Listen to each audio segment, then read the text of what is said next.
in Mecca. And this is about as quiet as it gets.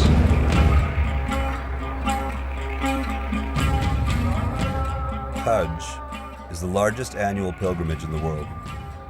It happens in Mecca, Saudi Arabia, and for Muslims, it's a requirement that you have to do once in your lifetime. The Saudi government estimated that last year there were over 3 million pilgrims who attended, but the unofficial number is much higher. My parents are originally from Lahore, Pakistan. They're practicing Muslims, and last year they decided it was time for them to perform Hajj. So I went with them to help them with their journey, but also for myself as well. It was the first time for all of us. And I didn't go thinking I was going to make a VBS documentary. I just took the smallest handycam we had in the office and literally shot from the hip. You're not allowed to shoot in most of the holy places, so this is the footage I managed to sneak out. We flew on Saudi Arabian Airlines. It was about a 10-hour flight from JFK to Medina, where we spent 6 days getting mentally prepared for the Hajj that we were about to embark on.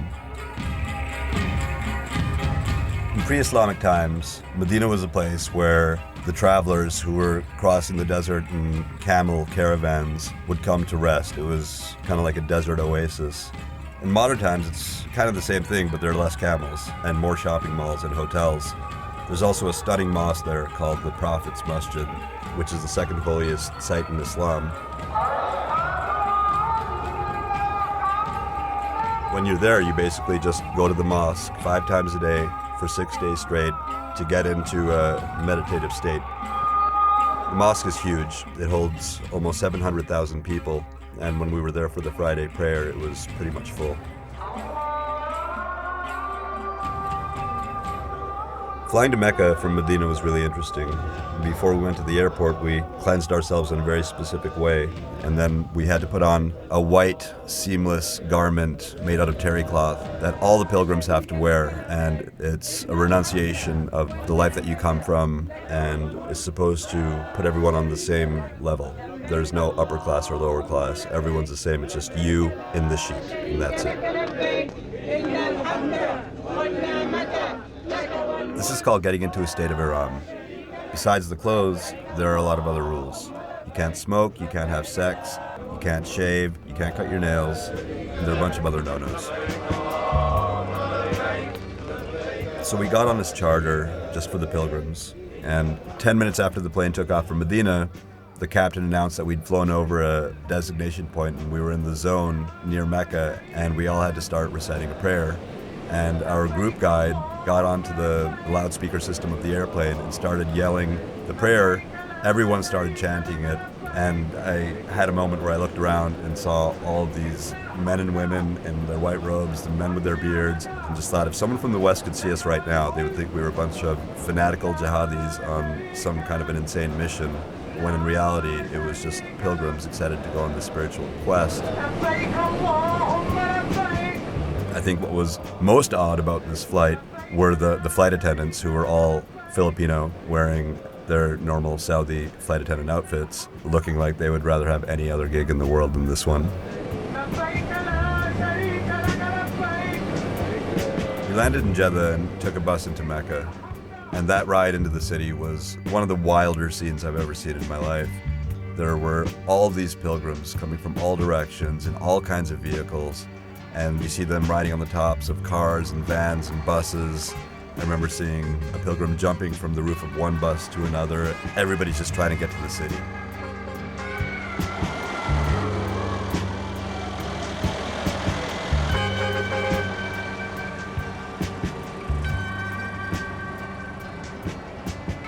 Mecca is not a very big city, and during the year it's a relatively mellow place, except during the week of Hajj.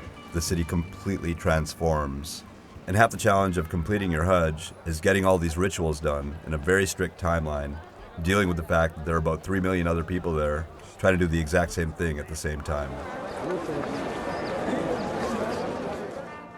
After we checked into our hotel in Mecca, we walked towards the Grand Mosque, which is also known as the Masjid al-Haram. It's the holiest place in Islam, and it's a massive structure. This mosque can hold upwards of 4 million people with its outdoor and indoor space, which during Hajj is technically the largest gathering of people in the world at any given time. This mosque is what Muslims pray towards from all over the world. And as you're walking towards it, you feel the anticipation build. People have been waiting their whole lives to come to this place. And once you enter the mosque, then you see the Kaaba. The Kaaba is a black box in the center of the Grand Mosque, and it was built around 2000 BC. And people have been praying towards it since before Islam started. And when Prophet Muhammad finally showed up, he cleaned up the place, got rid of all the idols that the pagans had been worshiping, and reordained the building as the house of God.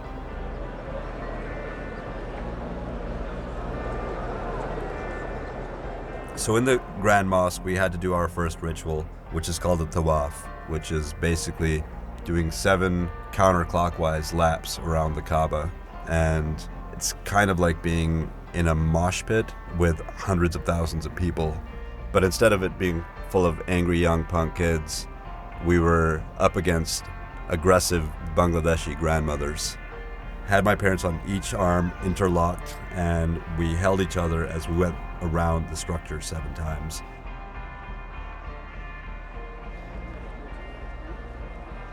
You're staring at the Kaaba. It's a very intense and heavy vibe. But the one thing that's a total bummer is you look up and all you see are these massive luxury 5-star hotels for the super rich Muslims who want to pray from the confines of their room.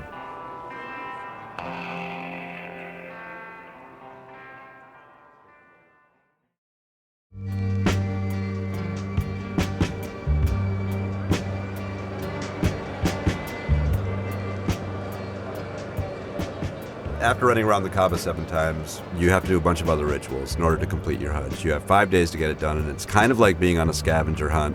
You have a checklist, you have to be smart, and you have to use strategy in order to make this happen on schedule. You have to do the sa'i, which is walking and running back and forth between 2 hills. Back in the day, it used to be outdoors, and now it's been turned into an indoor structure with 2 very, very long corridors. You have to spend a day at Mount Arafat.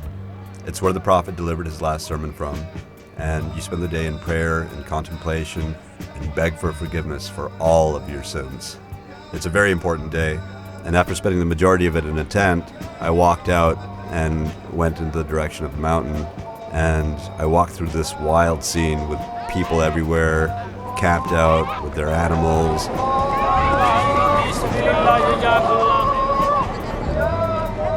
And as I got closer to Mount Arafat, it was such an incredible sight because it had been completely transformed and looked like a snow-covered peak.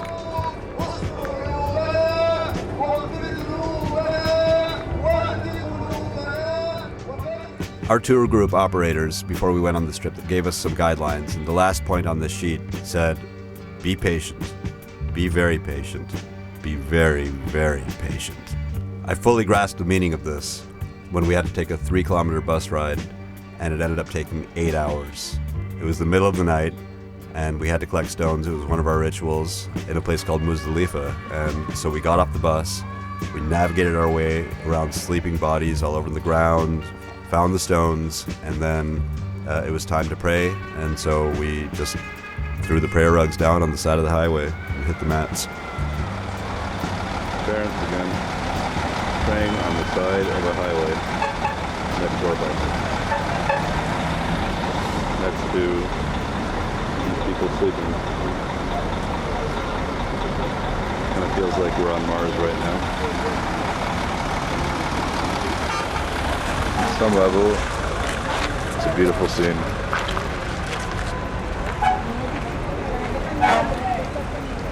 After picking up the stones, we got back on the bus and drove to Mina. The Valley of Mina is where the majority of the pilgrims stay. It's a tent city that fills up with essentially the population of Seattle for a week, and then after Hajj ends, it clears out again and goes away. It's tents as far as the eye can see.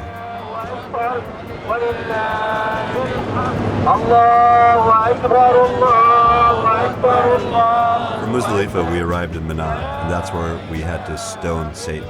That's the next ritual. And this one was actually a lot of fun. You had to throw 21 stones, 7 at 3 separate Satan stoning stations.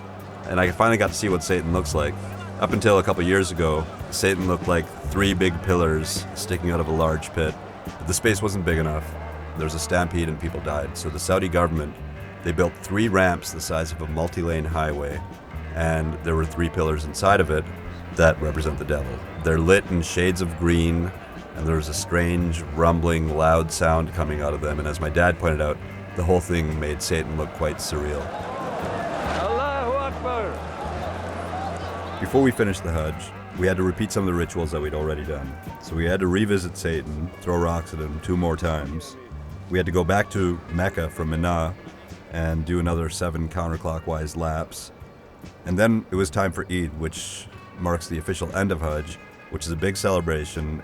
It's the end of the state of Ihram that we've been in, and we slaughter an animal to celebrate it. And then the last thing you do is you shave your head. This is the line for the barber shop. This is the line. Oh. Soon they will all be bald, all of these men. The barbershops in Mecca have these massive lines outside of them, and you see hundreds of thousands of baldos walking around town, and those people have all succeeded in completing their Hajj, and they're called Hajis.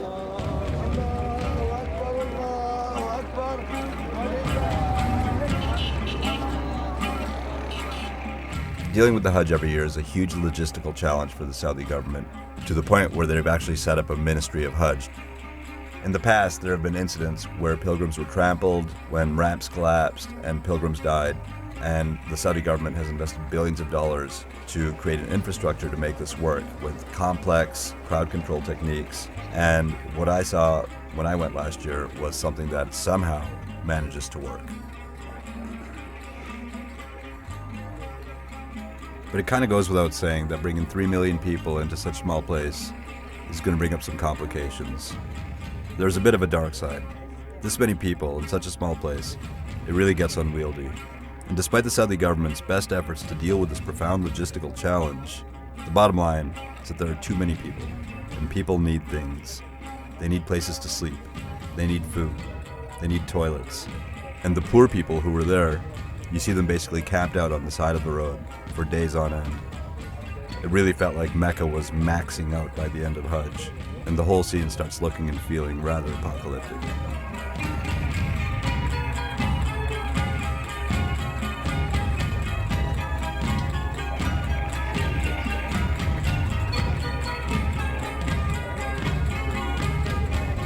You should be the happiest people on earth, because your mission has been accomplished, and you're all newborn, and Allah has erased and forgiven all your previous sins. This is reality, it's not a dream anymore. No matter where all these people come from, no matter what they do, and no matter how rich or poor they might be, during this pilgrimage to Mecca, it felt like everyone was just the same. It was unlike any place I've ever been, and unlike anything I've ever experienced. I was there, standing amongst millions of people. I was there with my family, but on some level I felt like I was all alone, on a personal trek.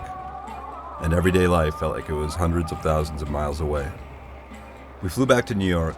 We landed in the morning, and I went straight back to the Vice offices, which may not have been the wisest of ideas. I felt like I'd been catapulted from one end of the universe to the other.